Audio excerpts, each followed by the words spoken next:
Everyone, welcome back to my channel.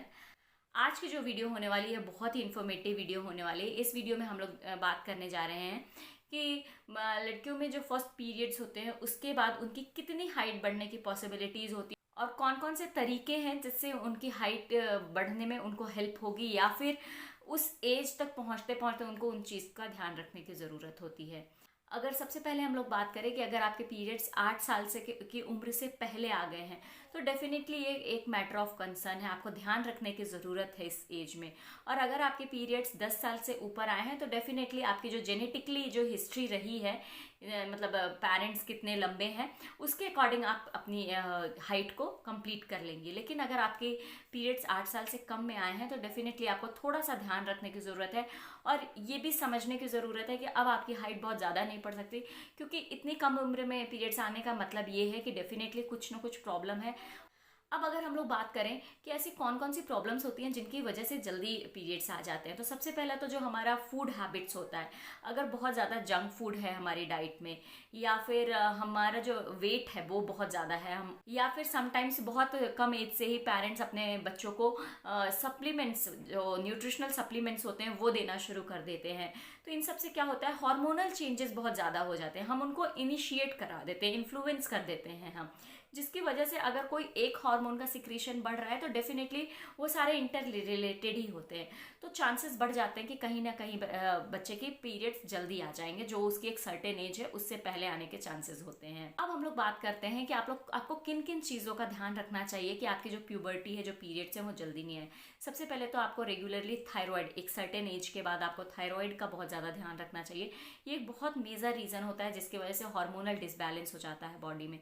इसके अलावा आपको अपने वेट पे ध्यान रखने की ज़रूरत है, अपनी लिपिड प्रोफाइल आप एक सर्टेन टाइम पीरियड पे चेक करवाते रहें और पीसीओडी और पीसीओएस से रिलेटेड जो भी टेस्ट होते हैं वो सब करवाते रहें कि मतलब अगर आपके जल्दी पीरियड्स आ गए हैं या आप चाहते हैं कि मतलब इस तरह की कोई हिस्ट्री है, आपको ऐसा लगता है कि चांसेस है क्योंकि आपकी डाइट नहीं प्रॉपर है, तो इन सब केसेस में ये सारे प्रिकॉशंस हैं जो आपको लेकर के चलने चाहिए। हम लोग बात करते हैं वो कौन से स्टेप्स होते हैं, हेल्दी स्टेप्स होते हैं जिसको आपको फॉलो करना चाहिए। तो सबसे पहले तो आपको अपनी डाइट से एक सर्टेन एज के बाद में कंप्लीटली शुगर को ब्लॉक कर देना चाहिए। जो भी आर्टिफिशियल फॉर्म ऑफ शुगर होते हैं, फ्रूट्स वगैरह तो नेचुरल शुगर होते हैं, आप उसको डेफिनेटली यूज़ कर सकते हैं, लेकिन जो भी आर्टिफिशियल फॉर्म ऑफ शुगर होते हैं आपको इमीडिएटली वो बंद करना चाहिए अपनी डाइट में। स्पेशली जो चीनी है या फिर स्वीट्स है या फिर बेकिंग प्रोडक्ट्स हैं, मतलब इन सारी चीज़ों को आपको अपनी डाइट से दूर करना चाहिए। आपको अपनी डाइट लो कैलोरीज में शिफ्ट करनी चाहिए, मतलब कैलोरीज इनटेक को चेक करना चाहिए। अगर आप ओबेज हैं तो आपको इस तरह की चीज़ों को ज़्यादा ध्यान रखने की ज़रूरत है। तीसरी और जो बहुत इंपॉर्टेंट चीज़ है कि इस एज में बच्चों को कैल्शियम देने की भी बहुत ज़्यादा ज़रूरत होती है, लेकिन मैं बिल्कुल ये सजेस्ट नहीं करूँगी कि आप दूध का इंटेक ज़्यादा कर लें, क्योंकि आजकल जो दूध आता भी है मार्केट में वो बहुत ज़्यादा अच्छा नहीं होता है। उसको ऑलरेडी वो और मतलब उस तरह के हार्मोन्स गाय को ही दिए जाते हैं, तो उसका कहीं ना कहीं इन्फ्लुएंस दूध में आ जाता है। तो मैं ये आपको बिल्कुल सजेस्ट नहीं करूँगी कि आप दूध से ही कैल्शियम लें। दूध के अलावा भी बहुत सारी ऐसी चीज़ें होती हैं जिस जो कि कैल्शियम के बहुत अच्छे रिच सोर्स होते हैं। कैल्शियम के कौन कौन से अच्छे सोर्स होते हैं वो आपको नेक्स्ट वीडियो देखने को मिलेगी, तो प्लीज़ मेक श्योर कि आप नोटिफिकेशंस ऑन कर लें और ताकि आपसे कोई भी वीडियो मिस ना होने पाए।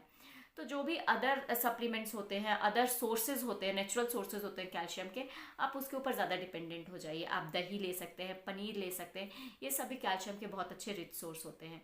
तो इस तरीके से आप अपने डाइट में कैल्शियम का इंटेक थोड़ा सा बढ़ा दीजिए। अब अगर हम लोग फिजिकल एक्सरसाइज की बात करें तो फिजिकल एक्सरसाइज भी बहुत ज़्यादा इंपॉर्टेंट है। किस तरह की फिजिकल एक्सरसाइज आपको करनी चाहिए, सबसे पहले तो साइकिलिंग आपको ज़रूर करनी चाहिए। 15 से 20 मिनट की साइकिलिंग 7 से 8 साल के बाद से डेफिनेटली रेगुलरली आपको करनी ही करनी चाहिए।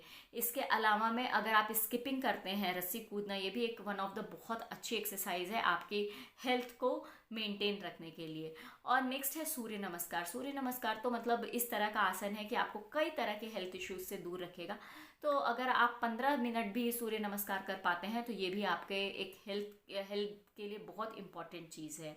अपने न्यूट्रिशनल वैल्यूज़ को हमेशा कंप्लीट करिए, जैसे कितनी प्रोटीन की रिक्वायरमेंट है आपको, कितना कैल्शियम चाहिए आपकी बॉडी में, कितना आयरन की ज़रूरत है बॉडी में, इन सारी चीज़ों को का मतलब बिल्कुल ध्यान दे करके आपको अपने डाइट पे कंसंट्रेट करने की ज़रूरत है। आप चाहें तो प्रोटीन के लिए पनीर ले सकते हैं, दही ले सकते हैं, छाछ ले सकते हैं, इस तरह की चीज़ें ऐड कर सकते हैं। ड्राई फ्रूट्स की अगर बात करें तो ड्राई फ्रूट्स में आपको सिर्फ बादाम लेने की ज़रूरत है, क्योंकि जो काजू वगैरह होते हैं उनमें ऑलरेडी कैलोरीज बहुत ज़्यादा होती हैं। और अगर आपको बाउल मूवमेंट से कोई प्रॉब्लम नहीं है तो आप किशमिश को भी स्किप कर सकते हैं। अदरवाइज वॉलनट और उसके साथ में बादाम, ये दो ऐसे ड्राई फ्रूट्स हैं जो आपको आप हर केस में ले सकते हैं। विटामिन डी का लेवल चेक करना बहुत ज़रूरी होता है, क्योंकि विटामिन डी आपके कॉन्सेंट्रेशन को भी अफेक्ट करता है, साथ साथ आपके बॉडी डेवलपमेंट और ग्रोथ को भी मेजरली अफेक्ट करता है। तो इसलिए विटामिन डी का लेवल आपको चेक करवाना बहुत ज़रूरी है। अगर आयुर्वेद की बात करें तो आप अश्वगंधा और शतावरी का भी इनटेक कर सकते हैं, बट किसी प्रॉपर आयुर्वेदाचार्य से कंसल्ट करने के बाद। अगर आपके पीरियड्स 10 साल से ऊपर आए हैं तो आप 1 ईयर में एटलीस्ट 3 से 4 इंच आराम से ग्रो कर सकते हैं, आपकी हाइट ग्रो कर सकती है। अगर आपके पीरियड्स 8 साल से पहले आ गए हैं तो फिर ये बहुत मुश्किल है कि आप 3-4 इंच, उस केस में आप 1 से 1.5 इंच ही ग्रो कर पाएंगे। तो ये सारी कुछ ऐसी इन्फॉर्मेशंस थी जो बहुत ही बेसिक थी बट बहुत इंपॉर्टेंट थी, आपको एक हेल्दी लाइफस्टाइल की तरफ ले जाने की, साथ ही साथ आपको ये बताने की कि आप किस तरीके से न्यूट्रिशनल वैल्यू को कंप्लीट कर सकते हैं ताकि आपके पीरियड्स टाइम पे आए, और अगर आपके पीरियड्स ऑलरेडी आ गए हैं कम एज में तो आप उसको किस तरीके से बैलेंस कर सकते हैं। क्योंकि मेरी वीडियो से आपको काफ़ी हेल्प मिली होगी, अगर मिली होगी तो प्लीज़ लाइक करेगा मेरी इस वीडियो को, सब्सक्राइब करेगा इस चैनल को, और कमेंट करके ज़रूर बताइएगा आपके भी जो भी डाउट्स हो, या फिर अगर आप चाहते हैं कि इस तरह की कोई और इन्फॉर्मेटिव वीडियो मैं लेकर के आऊँ। मिलती हूँ आपको अपने नेक्स्ट वीडियो में। Till then take care, bye bye.